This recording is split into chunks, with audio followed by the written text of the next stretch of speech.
生活国，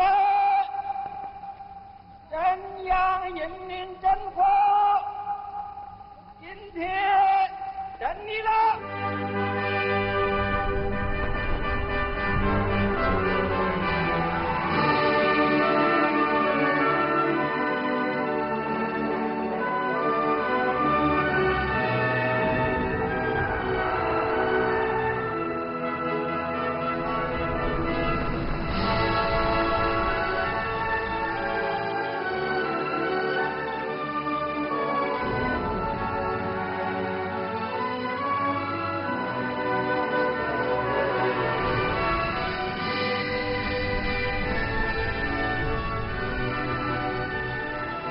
为建设富强、民主、文明、和谐、美丽的社会主义现代化强国努力奋斗。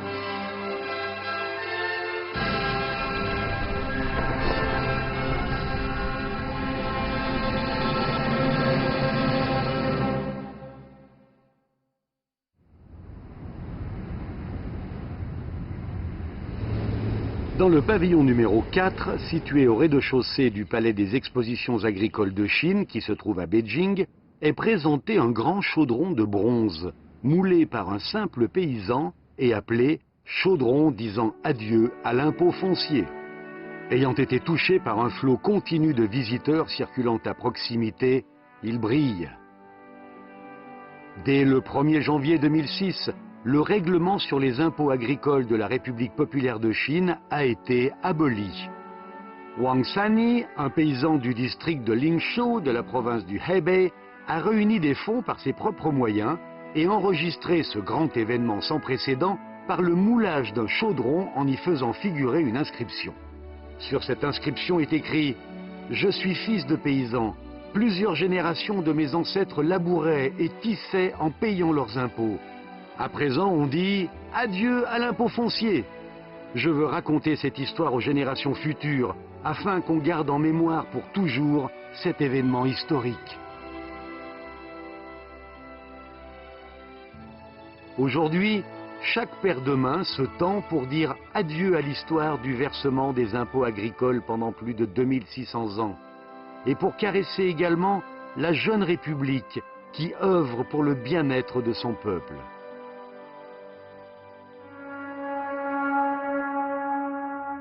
L'abolition complète des impôts agricoles est une démarche historique faite par le gouvernement chinois au XXIe siècle et un critère important pour le bonheur de toute la population chinoise.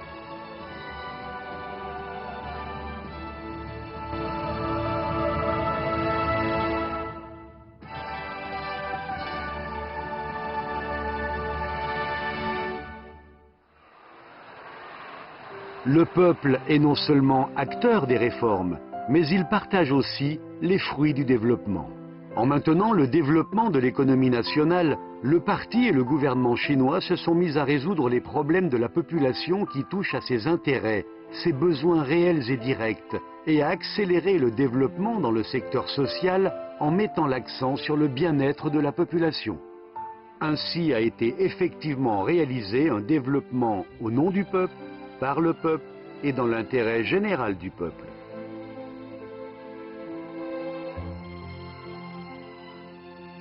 Depuis le lancement de la politique de réforme et d'ouverture, le peuple chinois mène une vie de plus en plus riche.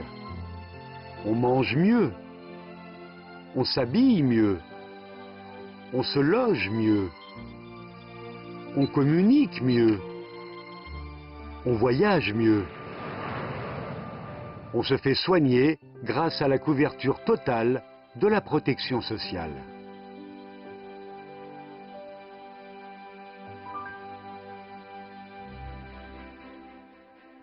À partir de la nouvelle ère, le comité central du parti a émis un jugement important sur la situation de la Chine. Ainsi a été appliquée une politique d'aide en retour de l'industrie à l'agriculture, de soutien des villes aux régions rurales. En l'occurrence, une série de politiques concrètes d'octroi d'avantages aux régions rurales ont été successivement lancées. En Chine, ce grand pays agricole, les impôts agricoles restaient un pilier principal de la recette des impôts de l'État. Après la réforme et l'ouverture, avec l'essor rapide de l'industrie et du commerce, la part des impôts agricoles dans l'économie nationale n'a cessé de diminuer. En termes de structure globale des recettes financières, la proportion des impôts agricoles, qui était de 39% en 1950, est tombée à 1% en 2004.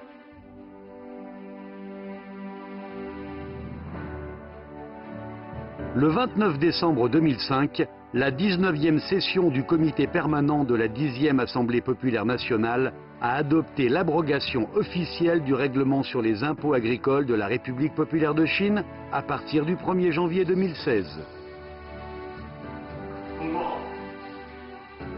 Le jour même, Hu Jintao, le président chinois à l'époque, a signé l'ordonnance numéro 46 de la République populaire de Chine annonçant la suppression totale des impôts agricoles. Exemptés d'impôts agricoles, les paysans chinois bénéficient aujourd'hui de subventions agricoles de l'État.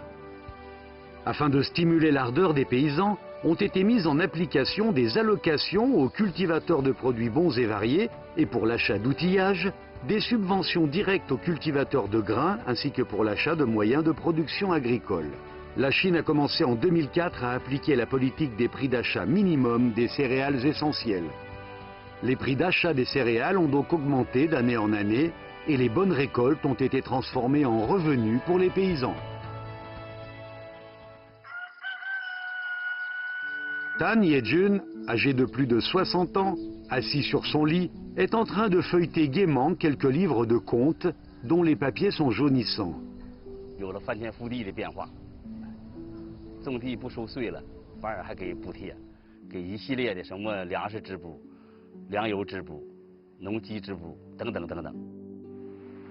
Ce grand producteur agricole du district autonome mongol de Chiangorlos de la province du Jilin prend note des recettes et dépenses de sa famille depuis l'an 2000. Ces notes, durant presque 20 ans, témoignent de l'accroissement des bénéfices d'un foyer paysan du nord-est de la Chine.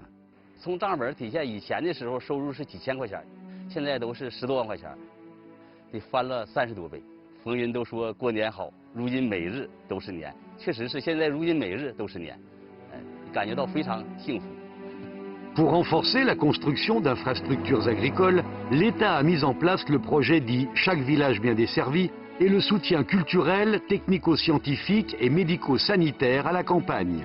Chaque village est desservi par des routes et des milliers de foyers ruraux sont couverts par la radio et la télévision. Ce triple soutien a permis d'enrichir la vie culturelle des paysans, d'élargir leurs horizons et d'augmenter leur niveau d'hygiène et de santé. En mars 1993, Beijing, où il faisait doux, a accueilli comme d'habitude les sessions annuelles de l'APN et de la CCPPC. Les députés à l'APN se sont aperçus que l'on n'aurait plus besoin d'échanger des coupons de céréales contre des tickets restaurants. Les coupons de céréales, c'était des tickets de rationnement. Ce microcosme du bien-être du peuple chinois au XXe siècle est le témoin des années particulières. Au lendemain de la fondation de la Chine nouvelle, afin de régler les contradictions sévères entre la demande et l'approvisionnement insuffisant en céréales, la Chine a mis en place dès 1953 un système d'achat et de vente unifié à travers le pays. La Chine était dorénavant entrée dans une époque de tickets et de coupons représentés par les coupons de céréales. Avec ces coupons, des gens faisaient de longues queues devant la porte de grands magasins à l'occasion des fêtes. Les mères de famille faisaient des calculs minutieux pour acheter les denrées de première nécessité.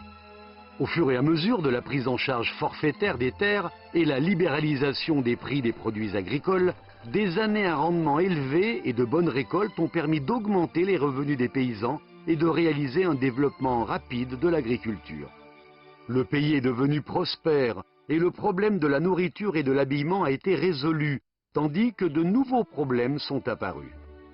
Le 1er novembre 1984, Shenzhen, se positionnant à l'avant-garde de la réforme et de l'ouverture, a annoncé l'annulation des coupons et carnets de céréales au sein de la zone économique spéciale pour satisfaire les besoins en nourriture de travailleurs migrants qui y ont afflué.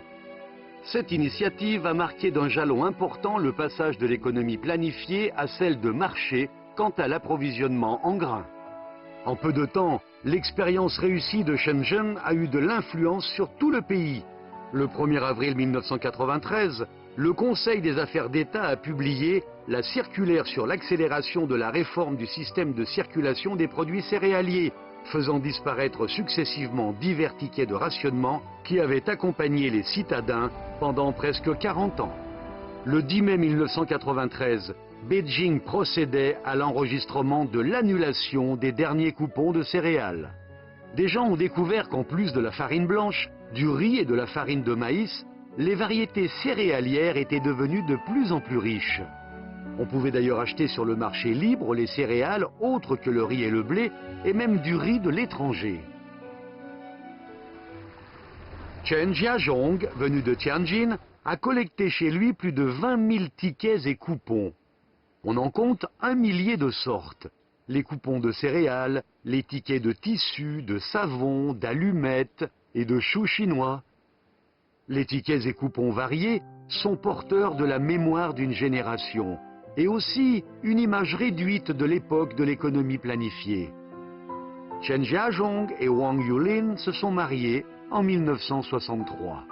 Selon les coutumes de leur contrée natale, la province du Shandong, il faut préparer 4 couvertures de lit neuves pour le mariage. À l'époque où toutes les marchandises et tous les matériels étaient achetés avec les tickets de rationnement, Chen a demandé de l'aide à tous ses proches. Il a finalement réussi à trouver les tickets de tissu pour seulement 3 couvertures de lit. Il était donc obligé d'emprunter une couverture de plus qu'il a rendue le lendemain de leur mariage.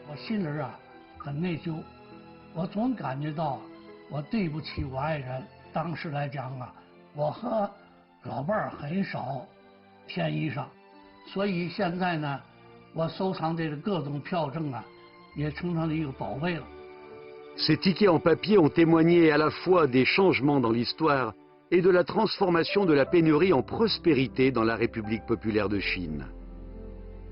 En 1991, Xie Relong, alors reporter photographe du quotidien de la jeunesse de Chine, a pris une série de photos intitulées « Je voudrais aller à l'école ». La photo la plus marquante représente une petite fille avec des cheveux courts jusqu'aux épaules et des yeux brillants d'un vif éclat.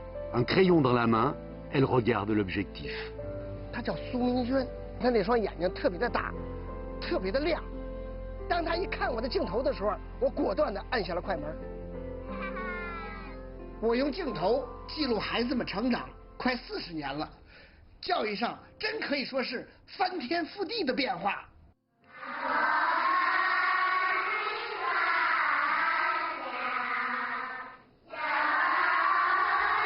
L'éducation des générations futures est d'une importance fondamentale qui touche tous les foyers. Dans le but de garantir un développement plus équilibré de l'éducation et de donner accès à une meilleure opportunité d'éducation à tout le monde, la loi de la République populaire de Chine sur l'enseignement obligatoire a été adoptée par vote lors de la 4e session de la 6e APN le 12 avril 1986. D'après le Programme pour la réforme et le développement de l'éducation en Chine, imprimé et distribué en 1993, il faut, avant la fin du XXe siècle, généraliser le système de scolarité obligatoire de 9 ans et éliminer essentiellement l'analphabétisme des jeunes et des adultes. En 2003, la Chine a progressivement mis en œuvre des mesures destinées aux élèves du milieu rural. Exemption de tous les frais de scolarité, offre gratuite des manuels et subvention de frais de subsistance, particulièrement pour les enfants de familles démunies.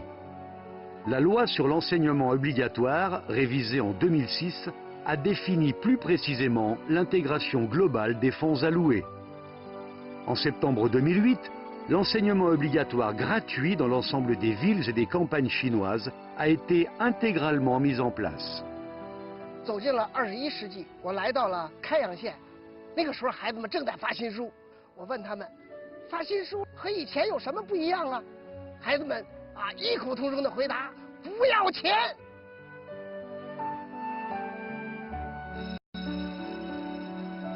Dans l'école primaire bilingue Tagerchi, située dans le district de Sache du Xinjiang, les élèves sont arrivés à la cantine après la sonnerie marquant la fin des cours de la matinée.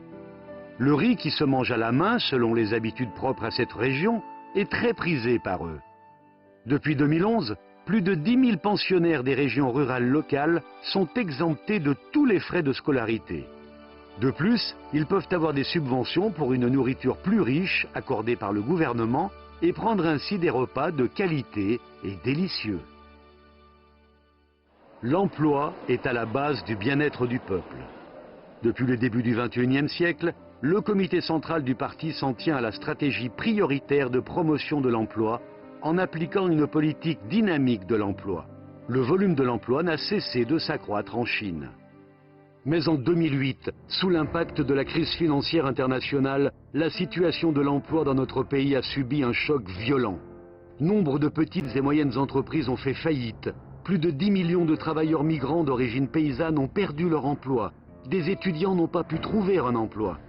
Face à cette grave situation, la Chine a mis en œuvre une politique d'emploi énergique afin, d'une part, de stabiliser l'emploi, faisant de son mieux pour éviter la diminution du nombre de postes de travail, et d'autre part, de créer de nouveaux emplois, mettant en valeur de nouveaux postes. Et au second semestre de l'année 2009, la situation en Chine est pratiquement revenue au niveau d'avant l'éclatement de la crise financière internationale. Le retraité Li He, ex-président du syndicat de l'entreprise pétrochimique du nord du Jilin, se rend ce matin dans la compagnie des technologies agricoles gérée par Wang Zhongfang. 王中芳啊，怎么样？挺好的吧？挺好，挺好的哈。这有没有这个就业岗位需要干活的人？咱们还有一些下岗的困难职工，上这来干点活。Il est venu aujourd'hui demander à Wang si elle pouvait engager quelques travailleurs licenciés. Ils se sont connus il y a fort longtemps et c'était grâce au soutien de Li He que Wang Zhongfang avait pu réaliser la création de son entreprise. En 1997, ayant perdu son emploi, Wang pensait fonder une usine de production de farine d'aloès, mais dès le début, elle avait rencontré des difficultés. 就是因为什么都具备了，但是没有钱启动不了。这个时候最难的时候，李主席吧就把工会的通过工会的这个救济资金给我拿了1000块钱，就用这个1000块钱我才启动起来，然后一点一点的通过滚雪球似的把这个面粉厂滚动起来了。 Ayant reçu des soutiens, Wang Zhongfang s'était décidé à bien gérer l'usine. Une fois que des farines furent produites, leur débouché devint un nouveau problème.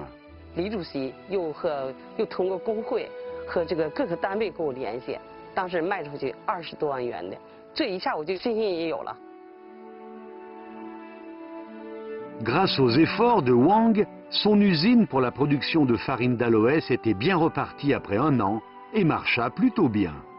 北方公司社会信纳总共是224人，我当时带领224个下岗职工在干，干得非常好。那个时候不是光救济几个钱儿的问题，关键是解决就是呢，他们这个岗位有工作干，就过去所说的这个变呢输血为造血，变呢这个送一碗饭为送一个饭碗。 Aujourd'hui, Wang Zhongfang s'engage dans le domaine des technologies agricoles dans l'espoir d'orienter davantage de travailleurs licenciés comme elle sur la voie de la prospérité. L'augmentation constante des offres d'emploi ainsi que la stabilité persistante de la situation économique ont permis à davantage de travailleurs de trouver un emploi, d'avoir accès à des postes sécurisés et de mener une vie heureuse. Gu Fangzhou, on l'appelle affectueusement grand-père de la pilule sucrée. C'est grâce à cette pilule sucrée que d'innombrables enfants ont pu être éloignés de la poliomyélite, communément connue sous le nom de paralysie infantile. Dans les années 1950, Gu Fangzhou, qui avait la trentaine, s'est vu confier une mission difficile, chargée d'études sur la poliomyélite. En 1960, il a mis au point avec succès, avec son équipe, les premiers vaccins vivants chinois contre la poliomyélite. Il fallait faire des tests sur l'enfant pour confirmer la sécurité du vaccin. c'est le fils aîné de Gu Huangzhu qui devint le premier enfant à prendre ce vaccin. 即使有点风险，喝出去吧，也只能有这样，不然的话，你没法进行这个实验，谁都不敢吃。你不敢吃，你让别人去实验。 La sécurité de ce vaccin a été prouvée après une période d'observation. Gu Huangzhu et ses collègues ont pleuré de joie. En 1965, la vaccination préventive contre la poliomyélite a été officiellement généralisée. En 1978, ce vaccin a été intégré pour la première fois dans la couverture vaccinale obligatoire destinée à tous les enfants de Chine. En octobre 2000, l'Organisation mondiale de la santé a solennellement annoncé que la Chine était devenue un pays sans poliomyélite. En 2013, la couverture vaccinale concernant 12 vaccins destinés aux enfants ayant atteint l'âge requis, dont le vaccin contre l'hépatite B, le vaccin BCG et le vaccin contre la poliomyélite, a atteint 90% dans les régions rurales. Les paysans chinois ont aspiré pendant longtemps à pouvoir consulter le médecin et à être remboursés des dépenses de médicaments comme les citadins. En 2003, un nouveau système médical mutualisé rural a commencé à être mis en place dans les campagnes chinoises. C'est un système de mutualité sous l'égide du gouvernement. Pour la première fois dans l'histoire, le gouvernement chinois a assumé la responsabilité de la collecte de fonds afin de satisfaire les besoins médicaux de base des paysans. Zhong Deroi, ce vieil homme habitant du district de Lujiang dans la province de l'Anhui, a soudainement fait un infarctus du myocarde en 2007. Face aux dépenses de santé, il a hésité. Pour recevoir des soins médicaux, il devrait donc mener une vie difficile et en plus charger ses enfants de dettes. 5万块钱，你这个是现在干啥？我当时我就讲我们农村人大概就是钱，看不起。 Mais après avoir été soigné, il a néanmoins réalisé avec surprise que son versement de dizaines de yuan par mois pour être couvert par le nouveau système rural d'assurance maladie lui permettait de rembourser des frais de santé supérieurs à 17 000 yuan. Problème financier réglé. 一个吊水吊30-40块钱，1万多块就不是。可是老百姓他就干帮是不是？他送上的可亏什么讲，干了给着。 Suite à la création du nouveau système médical mutualisé rural, les charges de santé de la population rurale ont été allégées et sa situation sanitaire et financière a été améliorée. À partir de l'année 2007, la Chine a par ailleurs lancé un régime d'assurance maladie pour les citadins à titre d'essai. En 2008, plus de 800 millions de Chinois ont pu profiter de ce nouveau système. En 2012, on comptait déjà plus de 1,3 milliard de personnes couvertes par diverses assurances maladie. En tant que pays le plus peuplé du monde, la Chine est parvenue à l'accès total de la population à un régime de base d'assurance maladie, ce qui a été suivi de près et apprécié par la communauté internationale.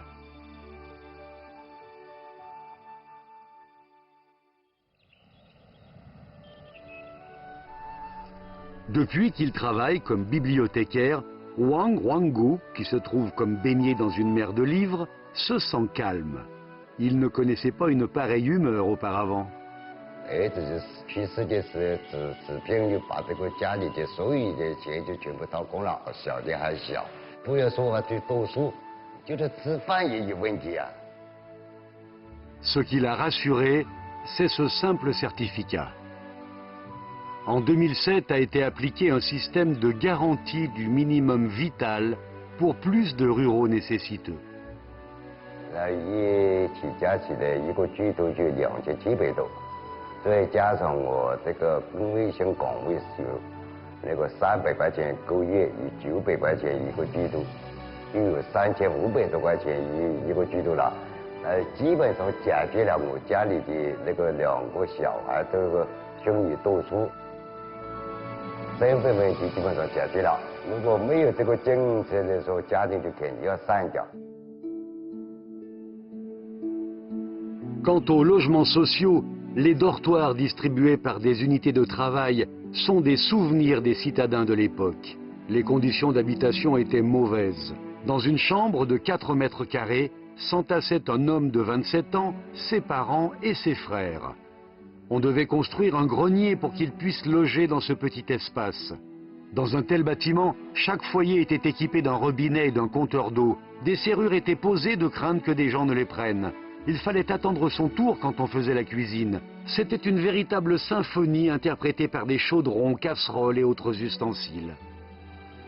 À partir de 1980, quand la commercialisation des logements s'est trouvée à l'état d'embryon, la physionomie des maisons du peuple chinois a connu des changements prodigieux de jour en jour. Le peuple a bénéficié des dividendes procurés par la réforme.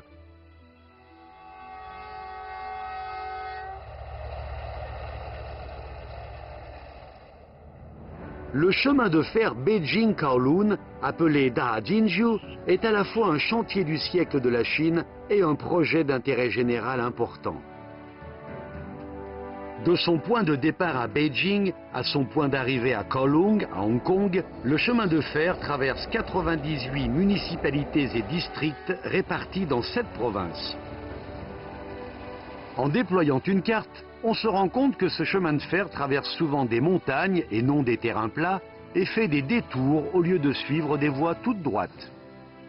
Pourquoi ? Parce que ce chemin de fer traverse d'anciennes bases révolutionnaires telles que les bases de lutte contre l'agression japonaise dans le Hebei, le Shandong et le Henan, les zones de montagne d'Abi, les anciennes bases révolutionnaires dans l'ouest du Jiangxi et le nord-est du Guangdong. Afin de stimuler le développement économique de ces régions, les constructeurs ont bien planifié la trajectoire de ce chemin de fer qui ressemble à un ruban de soie reliant ces régions difficilement accessibles. Ayant tenu compte à la fois du développement des 2 anciennes bases révolutionnaires situées respectivement à Jingwanshan et Juijin, les constructeurs ont fait traverser 2 fois ce chemin de fer au-dessus de la rivière Gangjiang dans la province du Jiangxi. Ainsi, 2 nouveaux ponts ont été construits et le chemin de fer a été prolongé de 4410 mètres. La mise en service du chemin de fer Beijing-Kowloon a été chaleureusement accueillie par les régions tout au long de cette ligne, particulièrement par le peuple des anciennes bases révolutionnaires. Quand le train s'est arrêté à la gare de Guangzhou, une vieille dame qui avait parcouru des dizaines de kilomètres de chemin de montagne a tremblé d'émotion en caressant le wagon du train. « Je l'ai enfin vu, de mes propres yeux, le train !»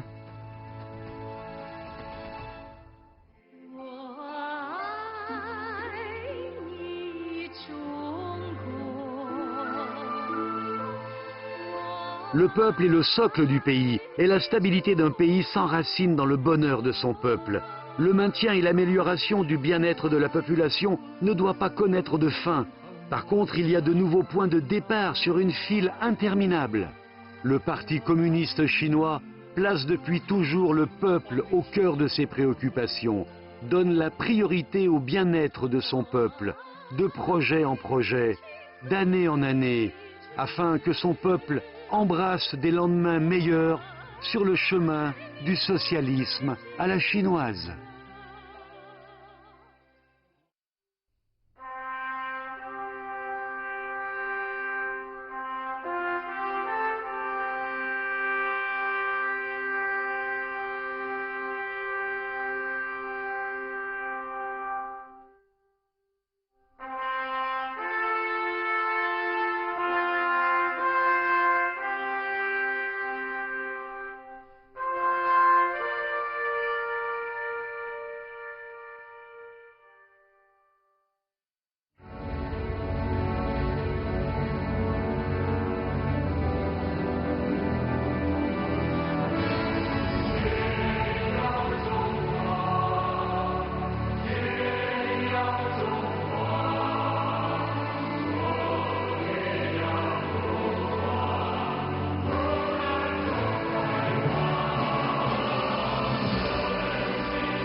生在你的怀里，我的血。